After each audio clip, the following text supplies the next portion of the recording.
Qaz qıtlığına görə Almaniya iqtisadiyyatını ciddi çətinliklər gözləyir. Almanlar Rusiya qazının yoxluğu ilə əlaqədar iqtisadiyyatda yaranacaq ciddi problemlərə hazır olmalıdırlar. Bu barədə Almaniyanın Konstitusiya və Suverenlik Şurasının rəhbəri Ralf Niemeyer bəyanat verib. Bildirilib ki, ölkənin anbarlarında qaz ehtiyatlarının səviyyəsi 22,99%-ə enib. Analitiklərin fikrincə, Almaniya təyyarə qəzasında olduğu kimi ən pis ssenariyə hazırlaşmalıdır. Almaniyanın qaz sahəsində artıq son dövrlərdə böyük bir qıtlıq müşahidə olunur. Bunun əsas səbəbi kimi mən Nord Stream 1 və 2 layihələrinin burada hansı ki Rusiyadan Avropaya, xüsusən də Almaniyaya neft və qaz ixrac olunurdu.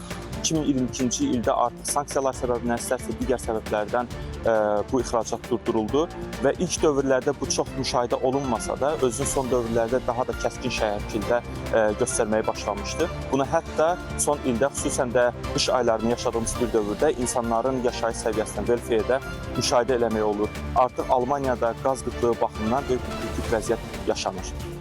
Əgər vəziyyət mənfi istiqamətdə inkişaf etməyə davam edərsə və ehtiyatlar 15%-ə qədər azalarsa, qalan qazın abunəçilərin evlərinə normal şəkildə ötürülməsi qeyri-mümkün olacaq. Təzyiq saxlanılmasa, bu risk kifayət qədər yüksək qiymətləndirilir. Qış aylarında tələbatlar çox yüksəldiyi üçün Azərbaycan Almaniya ilə və Avstriya ilə birlikdə 2026-cı ilin yanvarında Securing Energy for Europe şirkəti ilə birlikdə müqavilə imzaladı. Bu müqaviləyə əsasən hər il təqribi 10 il müddətinə hər il 1,5 milyard kubmetr qaz Almaniya, təqribi 1 milyard kubmetr qaz isə Avstriya ixrac olunacaqdır.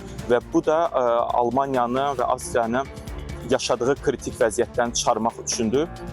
Bundan sonraki vəziyyətlər isə Almaniyanın tətbiq etdiyi sanksiyalardan və Avropaya tətbiq olunan tariflərdən çox asılı olacaqdır.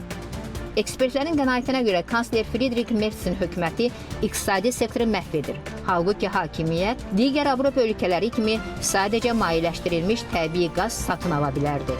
Die kurze Antwort ja.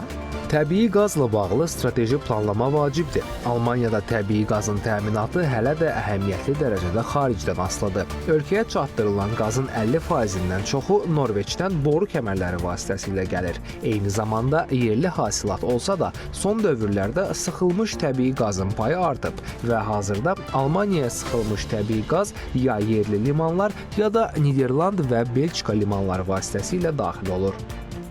Ekspert vurğulayır ki, Almaniya qlobal qaz bazarı sıxılmış qaz resurslarına çıxış üçün tam hazırdır. Qaz təminatının strateji planlaşdırılması vacibdir, xüsusilə də indiki uzun müddətli keçid dövründə.